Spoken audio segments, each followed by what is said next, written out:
एक बार एक गुरुजी थे, उनकी आयु काफी हो गई थी, तो सब लोग बोलने लगे महाराज जी आपका उत्तराधिकारी कौन होगा, आप अपना उत्तराधिकारी घोषित कर दो।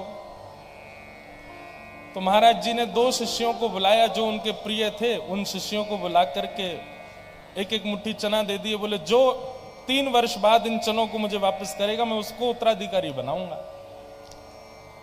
तो एक शिष्य ने तो अपनी जटा में बांध लिया चनों को और एक शिष्य ने जाकर के बो दिया। और 3 वर्ष बाद जब गुरुजी की सभा में उपस्थित हुए तो एक शिष्य ने जटा खोली, बोले लीजिए गुरुजी आपने जो चना दिए थे वो ये रखे। दुर्गंध आ रही थी, सड़ गए थे, बेकार हो गए थे, बर्बाद हो गए। तो गुरुजी ने डांटा, बोले भागो यहां से, क्या पूरे आश्रम में बदबू कर रखी है। बोले आपने ही तो कहा था 3 वर्ष बाद हमको हमारे चने वापस करना।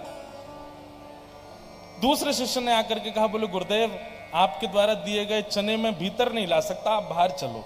बाहर चल करके जब गुरुजी ने देखा तो बैलगाड़ियों में भरे हुए चने रखे थे, अनेक बैलगाड़ियों में। बोले आपने एक मुट्ठी चने दिए, मैंने बो दिए, उनसे जो हुए उनको बो दिया, और महाराज इतने चने हो गए 3 वर्ष में, ये आपके द्वारा दी हुई पूंजी है। ये बात हम क्यों कह रहे हैं?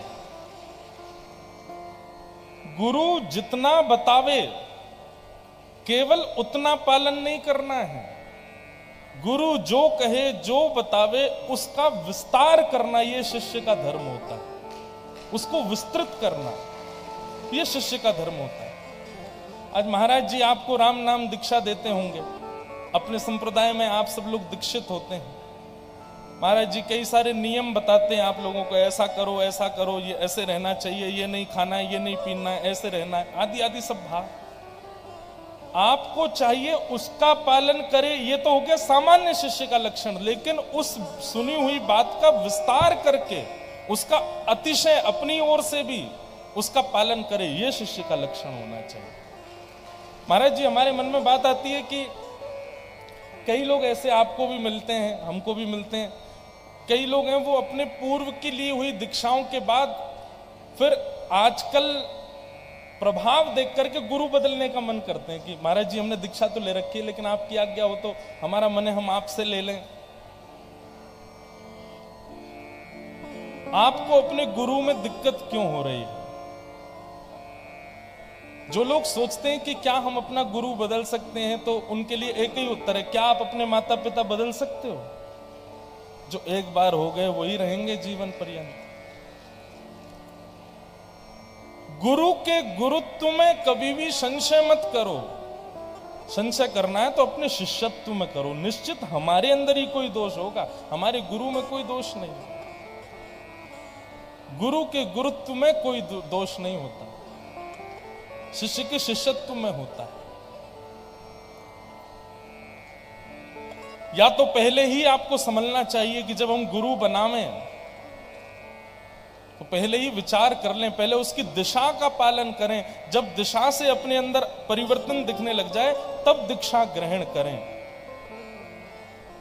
दिशा का पालन किया नहीं, दीक्षा ग्रहण कर लेंगे तो निश्चित है कि आगे चलकर के गुरु बदलने का मन आएगा, मन में भाव आएगा। तो गुरु के गुरुत्व में कोई दिक्कत नहीं होती, शिष्य के शिष्यत्व में ही निश्चित ही कहीं ना कहीं दिक्कत है। पन्ना में विराजमान श्री जुगल किशोर जी को जिन्होंने प्रकट किया, जिन्होंने प्राप्त किया, ऐसे श्री हरिराम व्यास जी महाराज जी बड़े विद्वान थे। श्री हरिराम व्यास जी और छाके हरिराम व्यास जी के चरित्र में आता है कि हरिराम व्यास जी के लगभग 50 से अधिक राजा शिष्य थे, इतने विद्वान थे श्री हरिराम व्यास जी। और हरिराम व्यास जी का एक ही नियम था, उनको जैसे ही पता चल जाती कि कोई विद्वान है तो उसको पत्र लिख करके भेजते थे, हमसे शास्त्रार्थ करके दिखा। बड़े बड़े विद्वानों को हराने में बड़ा सुख मिलता था उनको। लेकिन श्री हरिराम व्यास जी जब एक बार वृंदावन पधारे तो श्री राधा वल्लभ लाल जी को जिन्होंने प्रकट किया, श्री हित हरिवंश महाप्रभु, उनके समीप गए। महाराज जी उन्होंने एक प्रश्न किया केवल हित हरिवंश महाप्रभु से, उसके उत्तर में ही ऐसा भाव बदला कि हरिराम व्यास जी कभी गए नहीं फिर वृंदावन से, सदा वृंदावन में रहे। गुरु की एक वाणी ही परिवर्तन करने में सक्षम है। हरिराम व्यास जी राधा वल्लभ जी के मंदिर में गए, मंदिर में जाके खड़े हो गए, शिष्यों से जाके कहा, बोले हितरवंश महाप्रभु जी से कहो हमको उनसे मिलना है। तो शिष्यों ने कह दिया कि महाप्रभु जी तो अभी ठाकुर जी की रसोई बना रहे हैं, अभी तो व्यस्त हैं, आप थोड़ी देर प्रतीक्षा करो, जब रसोई पूर्ण हो जाएगी तब मिलेंगे आपसे। हरिराम व्यास जी को थोड़ा सा अपनी विद्वत्ता का गुमान था, बोले अच्छा हम प्रतीक्षा करेंगे? बोले थोड़ी देर कर लीजिए। अब तो वो अटपटाने लगे, बोले प्रतीक्षा तो हम नहीं करेंगे। शिष्यों ने जाकर के हितरवंश महाप्रभु जी से कहा, बोले कि वो हरिराम व्यास जी जो हैं वो आए हैं और आपके दर्शन की बड़ी प्रतीक्षा कर रहे हैं, और प्रतीक्षा नहीं करेंगे, वो कह रहे हैं हमको अभी मिलवाओ। भैया ने ठीक करो, बहुत गूंज रही है आवाज। हरिराम व्यास जी राधा वल्लभ जी के मंदिर में खड़े थे। हितरवंश महाप्रभु जी ने तुरंत कहा, लाओ उनको भीतर रसोई घर में ले आओ, हम यही बात करेंगे उनसे, जब उनसे प्रतीक्षा नहीं हो रही तो यहीं लेके आओ। हरिराम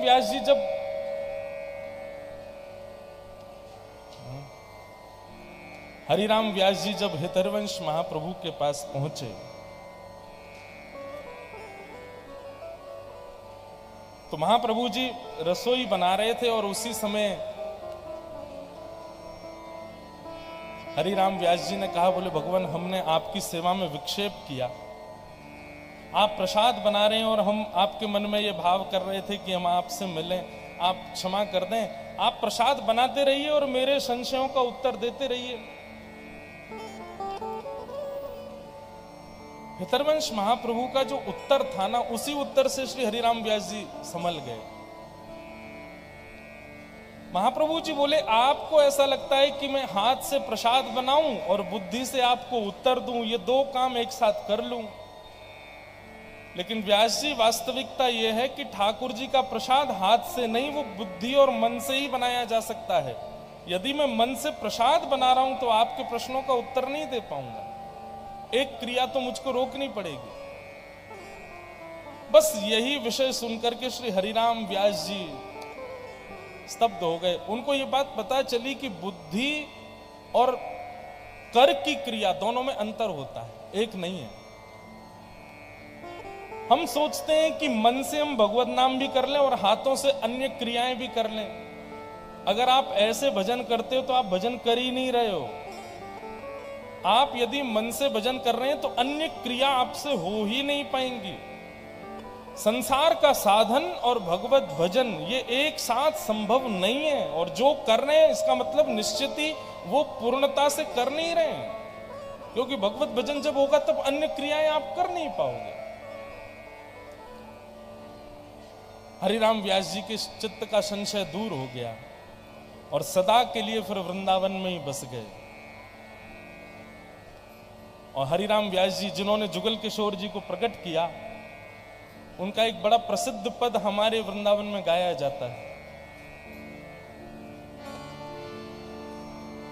किशोरी तोरे चरणन की रज पाऊं, किशोरी चरणन की रज पाऊं, श्री राधे तेरे चरणन की रज पाऊं, श्री राधे तेरे चरणन की रज पाऊं। बैठी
ब्रज में कण कण में बंधु, वो कण नहीं श्यामा श्याम ही हो जाते हैं। फिर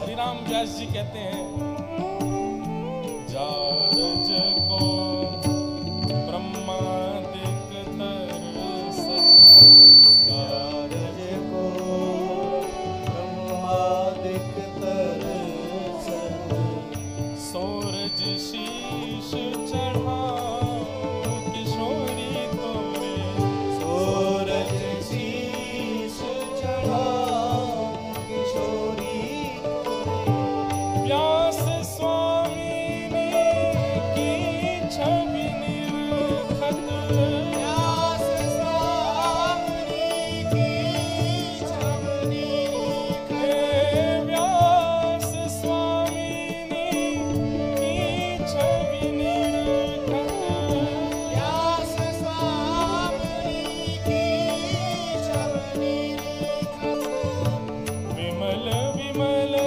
यश गाऊं किशोरी तोरे, विमल विमल यश गाऊं किशोरी तोरे, विमल विमल यश गाऊं श्री राधे तेरे, विमल विमल यश गाऊं श्री राधे तोरे, चरणन की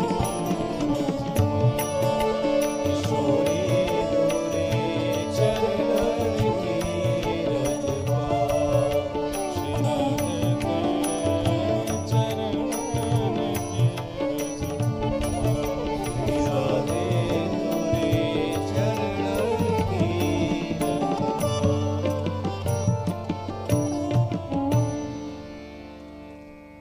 ये श्री जुगल किशोर जी को जिन्होंने प्रकट किया श्री हरिराम व्यास जी का पद है। वृंदावन का जितना रस हरिराम व्यास जी ने गाया है अद्भुत है। एक जगह तो महाराज जी इतना सुंदर पद है, हरिराम व्यास जी कहते हैं, वृंदावन सांचो धन भैया, ये वृंदावन ही सच्चा धन है। एक बार ओरछा के राजा मधुकर शाह जी ने अपने सारे ब्राह्मण भेज दिए, बोले जाओ हरिराम व्यास जी को वृंदावन से लेके आओ, गुरु जी के बिना मेरा मन नहीं लग रहा। जैसे ही हरिराम व्यास जी को पता चला कि ब्राह्मण लेने के लिए आए हैं, तो हरिराम व्यास जी ने पूरे मुंह पर काजल पोत लिया, अपने चेहरे पर काली पोत ली, गधे पर बैठ गए और बैठ करके वृंदावन में डोलन लगे। किसी ने पूछा, व्यास जी ये क्यों कर रहे हो आप? बोले वृंदावन त्यागने वाले की यही स्थिति होनी चाहिए, यही गति है। वो गधे पे बैठ के घूमे। अरे भैया, वृंदावन आके कोई वृंदावन को त्यागा जाता है क्या? और वृंदावन त्यागना यदि पड़ रहा है तो फिर गधे पे ही बैठ जाओ, मुंह पे काली पोत के घूमो, तुम किसी को मुंह दिखाने लायक नहीं हो। ये केवल वृंदावन की बात नहीं है बंधुओं। ऐसे तो आप लोग ये भी कह सकते, महाराज जी आप तो वृंदावन के हो, फिर क्यों बागेश्वर धाम आए हो? इतने सारे संत वृंदावन के क्यों घूम रहे हैं? वृंदावन में तन से बसे वो ब्रजवासी नहीं, वृंदावन जिसके मन में बसे वो ब्रजवासी है, वो सच्चा ब्रजवासी है। हमारे बागेश्वर धाम वाले महाराज जी हैं, इनके चित्त में आप लोगों को नहीं पता, लेकिन वृंदावन की कोई बस छोटी सी कोई कथा सुना दो, आंखें लाल पड़ जाएंगी, ऐसे बाष्पवारी परिपूर्ण लोचनम, ऐसे भावुक हो जाते हैं वृंदावन का नाम सुनते ही, वृंदावन की कोई लीला सुनते ही, कोई कथा सुनते। हम कभी बैठते हैं रात्रि में, महाराज जी कहते हैं भैया कोई पद सुनाओ, वृंदावन का कोई पद सुनाओ। और जब कोई पद सुनाते हैं तो ऐसे भावुक हो जाते हैं वृंदावन के।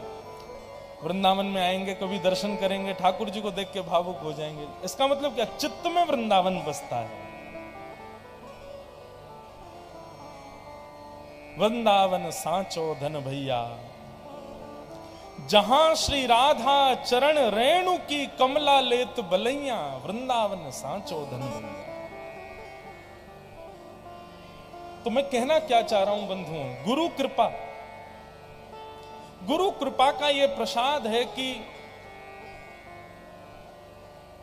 चित्त में भगवत स्मृति और भगवत स्थिति सदा के लिए बस जाएगी, फिर उसका आप त्याग नहीं कर सकते। अपनी योग्यताओं का जो अहंकार होता है, गुरु दीक्षा से वो अहंकार नष्ट किया जाता है।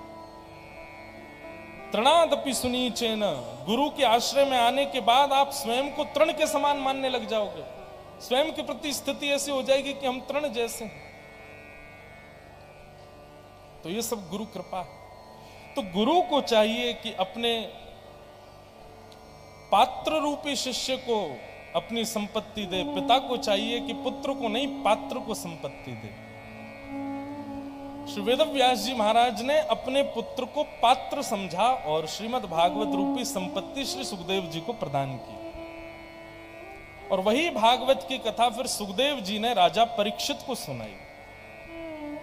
सौनकादि ऋषियों ने प्रश्न किया, बोले महाराज ये राजा परीक्षित कौन है और इनको 7 दिन में मरने का श्राप क्यों लगा, कृपा करके हमको ये विषय आप विस्तार से बताओ।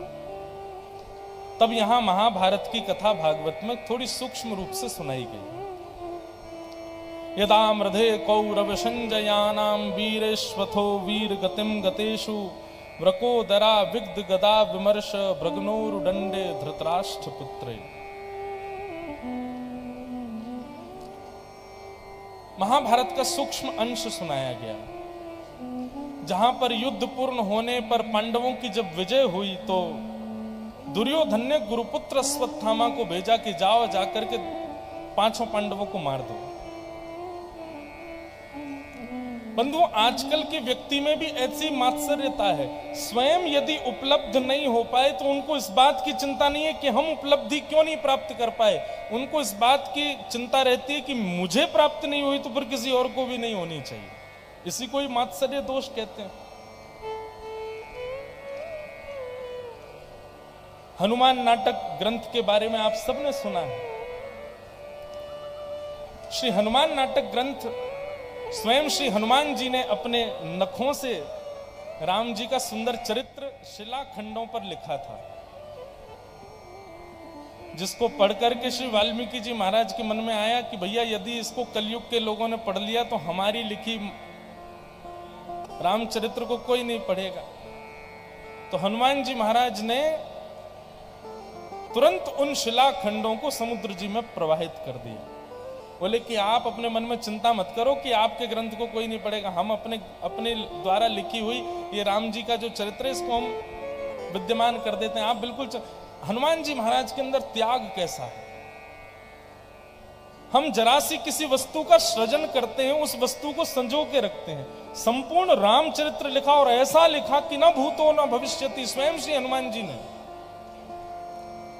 लेकिन वाल्मीकि जी के हृदय में थोड़ा ये भाव आ गया था मात्सर्य का कि अब हमारे ग्रंथ को कोई नहीं पढ़ेगा। हनुमान जी ने तुरंत अपनी शिलाओं को ले जाके समुद्र में प्रवाहित कर दिया। बोले बिल्कुल चिंता आप चिंतित मत होइए, हमने जो लिखा है वो हमको प्रिय प्रसन्न होना करने के लिए लिखा था, कोई ऐसी हमको कोई ये इच्छा नहीं थी कि उसका बहुत प्रचार प्रसार हो, आप चिंता मत कीजिए। तुरंत राम जी प्रकट हो गए। राम जी मन में सोचने बोले वाल्मीकि जी आप ब्रह्म के समान हैं, आपके चित्त में ये मात्सर्य दोष आ गया। हनुमान जी के द्वारा लिखित रामचरित्र पर आपको यह संशय हो गया कि हमसे श्रेष्ठ है। और देखिए हनुमान जी का त्याग, उन्होंने तुरंत समुद्र में प्रवाहित कर दिया। इस दोष की आपको निवृत्ति तो करनी पड़ेगी। और इसी के लिए वाल्मीकि जी महाराज कलयुग में गोस्वामी तुलसीदास जी के रूप में प्रकट हुए और हनुमान जी ने हनुमान नाटक ग्रंथ जो शिलाओं पर लिखा उसी का ही सरल भाषा अनुबद्ध के रूप में श्री रामचरितमानस जी का प्रादुर्भाव किया। मानस जी की प्रत्येक चौपाई जो आप पढ़ते हैं सुनते हैं वो सब पूर्व में ही श्री हनुमान जी महाराज ने अपने नखों से व्यवस्थित कर दी थी। उसी का ही अंश, उसी का ही सूक्ष्म सुंदर अंश है श्री मानस जी। आज की व्यक्ति में भी ऐसी मात्सर्यता है कि वो दूसरे की उपलब्धि देख नहीं सकता। और माफ कीजिएगा, जो दूसरे की उपलब्धि देखने में बहुत चिंतित हो जाता है कि इतना श्रेष्ठ क्यों हो रहा है, उस व्यक्ति को संसार रूपी महाभारत का दुर्योधन ही समझिएगा। ये संसार पूरा महाभारत है बंधुओं। कुछ लोग पांडव हैं, कुछ लोग कौरव हैं, और जो कौरव हैं उनका स्वभाव यही है कि वो दूसरे की उपलब्धि नहीं देख सकते, दूसरे की श्रेष्ठता नहीं देख सकते, दूसरे के विशिष्ट कर्मों को नहीं देख सकते। वो सब दुर्योधन है। दुर्योधन ने गुरुपुत्र अश्वत्थामा को भेज दिया, जाओ पांचों पांडवों को मार दो। लेकिन जाको राखे साइया मार सके न कोई, बाल न बांका कर सके जो जग बैरी। जिसके ऊपर बरदस्त हो ठाकुर जी का, जिसकी रक्षा स्वयं ठाकुर जी कर रहे हैं, उसको कोई मार सकता है? प्रहलाद जी महाराज को कितने प्रकार से मारने का प्रयास किया। अंत में पूछा गया, बोले प्रहलाद तेरे पास कोई टोना टोटका है, कोई कवच पहन के रखा है, क्या बात है तुम मरते क्यों नहीं हो? तो प्रहलाद जी महाराज एक बात कहते हैं, दंता गजानां कुलिशाग्र निष्ठुर शीर्णायते ते नवलम ममैतत् महाविपत्ताप विनाशनोयम् जनार्दनानुस्मरणानुभाव। प्रहलाद जी कहते हैं, इतने बड़े बड़े हाथियों के दांत मेरा बाल बांका नहीं कर पाए, इतने विषैले सर्प मेरे को डस करके मार नहीं पाए, इतनी विषम परिस्थितियों में भी मैं जीवित बच गया। नवलम ममई तद, ये मेरा बल नहीं है तो फिर किसका बल है? बोले बड़ी बड़ी विपत्तियों का नाश करने वाले केवल और केवल जनार्दन भगवान के नाम का प्रभाव है ये मेरे साथ। हे राक्षसों, हे दानवों, तुम लोग मन में विचार कर लो, जिन भगवान का नाम मेरी इतनी रक्षा कर रहा है, यदि किसी दिन वो ठाकुर जी प्रकट हो गए तो कितनी रक्षा करेंगे? बहुत ध्यान से सुनिएगा। बागेश्वर धाम दरबार में या फिर कथा में भी आप लोग क्या सुनते हैं? केवल भगवान का नाम ही सुनते हैं, भगवान का नाम ही सुनाया जाता है। महाराज जी किसी को पीड़ा हो तो भगवान का नाम ही देते हैं, बोले नाम करो, नाम से होगा। कोई मंत्र भी बोले तो मंत्र में भी नाम है। सोचो, जिन भगवान का नाम इतना प्रभावशाली है कि वो हमारी आपत्ति विपत्ति पीड़ाओं को केवल सुनाने मात्र से दूर कर देता है, किसी दिन स्वयं ठाकुर जी प्रकट हो जाएंगे तो वो कितने बलशाली होंगे। स्वयं ठाकुर जी के बल का विचार करो। अंत में निकला यह परिणाम, राम से बड़ा राम का नाम। राम जी का नाम बहुत बड़ा है। नाम का प्रभाव। ठाकुर जी पांचों पांडवों को सोते हुए उठा के कहीं और ले गए और अश्वत्थामा ने आकर के द्रौपदी के सोते हुए 5 पुत्रों को मार दिया। प्रातःकाल होने पर जब देखा कि पांचों बालक मरे पड़े हैं, अर्जुन ने प्रतिज्ञा ले ली कि मैं बालकों के हत्यारे को जीवित नहीं छोड़ूंगा। अश्वत्थामा को बंदी बना करके जब द्रौपदी के सामने प्रस्तुत किया, बहुत ध्यान से सुनिएगा। द्रौपदी अपने बालकों के हत्यारे को देखती है और देख करके अर्जुन से कहती है, मुच्यताम मुच्यतामेश ब्राह्मणो नितराम गुरु। अर्जुन, इसको मत मारो, ये ब्राह्मण है, हमारे ब्राह्मण गुरु होते हैं, गुरु को मारने का हमारा अधिकार नहीं है। अर्जुन, इसको मत मारो। बंधुओं, द्रौपदी के इस निर्णय पर कोई रीझा हो ना रीझा हो, लेकिन हमारे द्वारिकाधीश बड़े प्रसन्न हो गए। एक बात कहें, बहुत ध्यान से सुनिएगा। आपके साथ गलत करने वाले पर आप भी गलत करते हो, एक सामान्य बात है, लेकिन आपके साथ किसी ने कुछ अनुचित किया और आप उसको क्षमा कर देते हो तो आपके बदला लेने की जिम्मेवारी ठाकुर जी की हो जाती है। अरे इसने क्षमा किया, मैं बदला लूंगा इसका।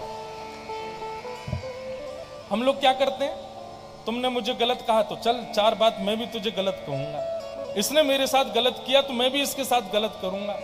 और इसी कारण से हम लोग कलयुग में और फंसते चले जाते हैं। लेकिन हमारे शास्त्र आज्ञा करते हैं क्षमा बड़ेन को चाहिए। इस संसार में यदि सबसे बड़ा कोई दंड है तो वो दंड है क्षमा। आप क्षमा करो। क्यों बड़ा दंड है? क्योंकि जब आप क्षमा करते हैं तो फिर ठाकुर जी आपका बदला लेते हैं, ठाकुर जी उसको पूर्ण करते हैं।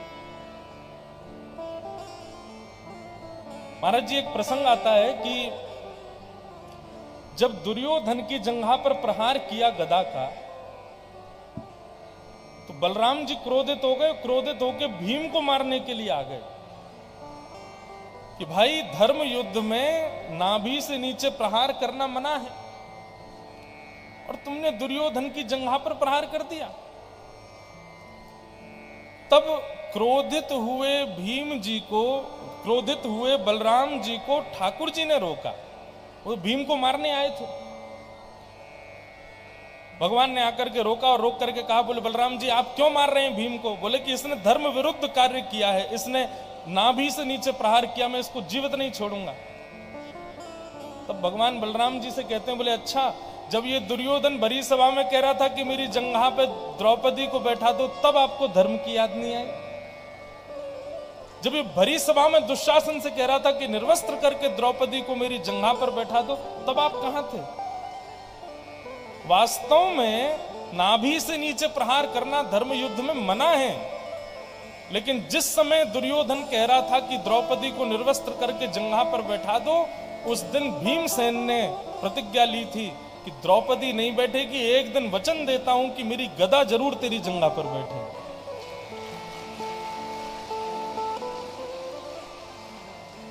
कई बार धर्म विरोधी व्यक्ति के लिए यदि धर्म विरुद्ध जाना पड़े तो वह भी धर्म है।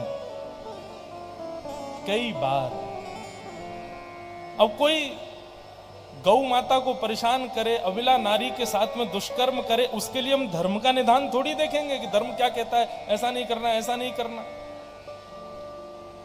जब दुष्कर्मी व्यक्ति हो तो उसके लिए धर्म विरुद्ध जाके भी क्रिया की जाए तो उसमें कोई संशय नहीं, लेकिन गुरुजनों से पूछ करके, अपने मन से नहीं।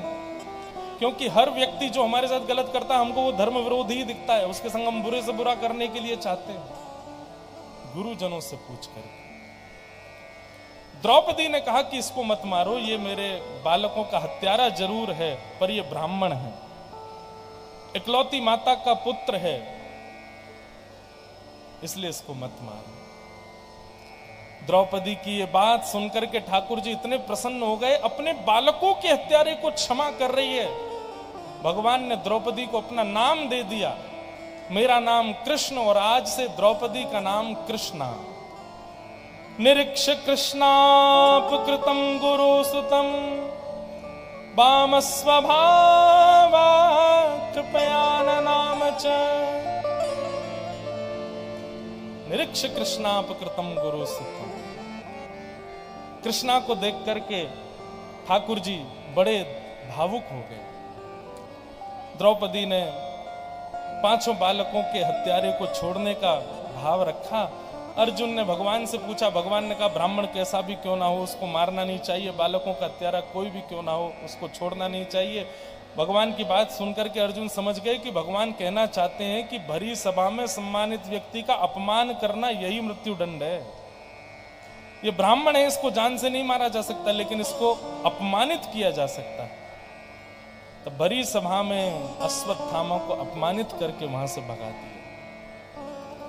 महाभारत का युद्ध सब पांडव जीत गए थे।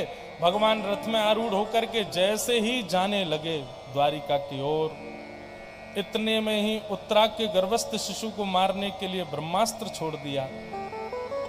उत्तरा दौड़ी दौड़ी भगवान की शरण में गई है।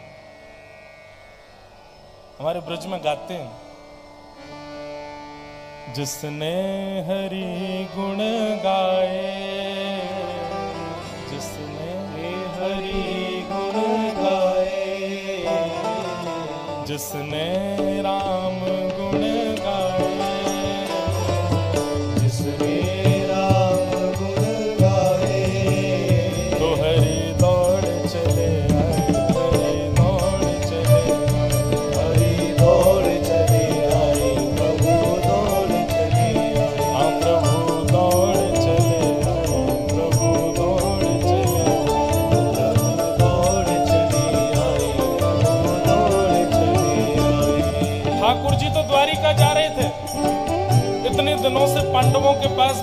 महाभारत युद्ध आदि सब करवाया, भगवान जाने के लिए तैयार हैं, लेकिन केवल एक स्वर सुना उत्तरा का।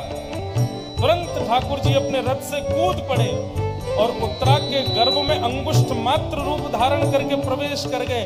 अपनी गदा को इतनी द्रुत गति से घुमाया कि उत्तरा के गर्भ के बालक की रक्षा हो गई।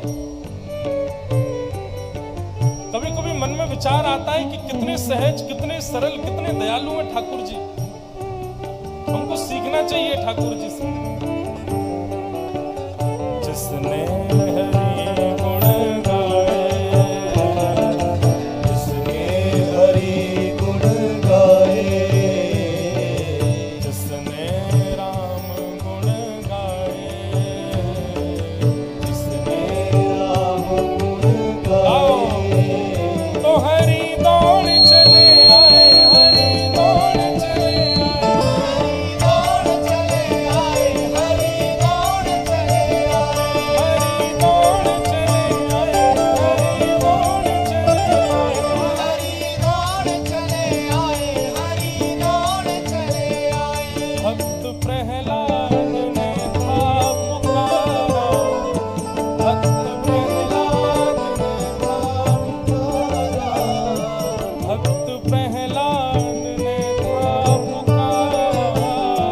भक्त प्रहलाद ने था पुकारा, हिरण्यकश्यप को आकर के मारा, हिरण्यकश्यप को आकर के मारा, हिरण्यकश्यप को आकर के मारा।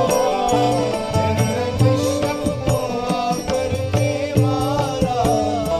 हरि नरसिंह रूप धराए, हरि नरसिंह रूप धराए, हरि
कभी भयभीत हो जाते हैं, तुरंत कहते हैं भूत पिशाच निकट नहीं आवे, महावीर जब नाम सुनावे।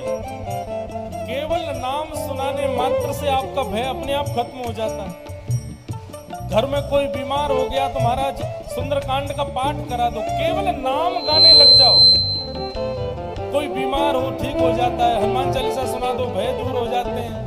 रामचरितमानस जी का अखंड पाठ कर दो, घर की सारी आदि व्याधियां दूर हो जाती हैं।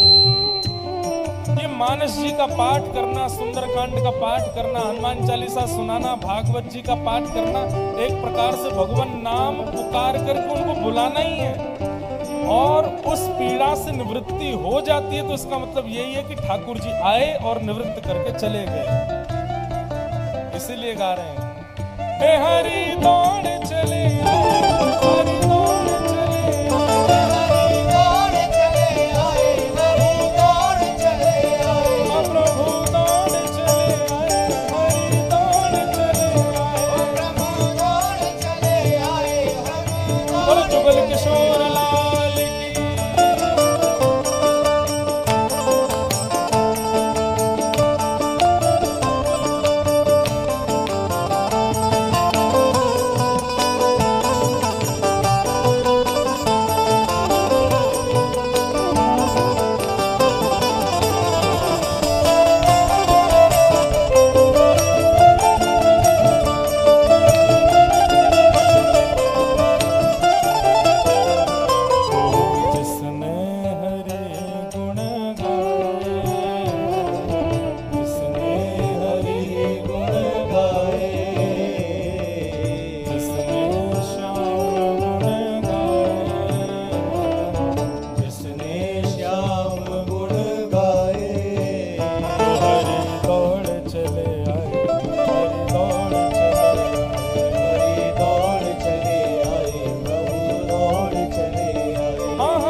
ठाकुर जी को दुर्योधन की मेवा को त्याग करके बोले कि भैया आज हमारा भोजन तो विदुर काका के यहाँ है।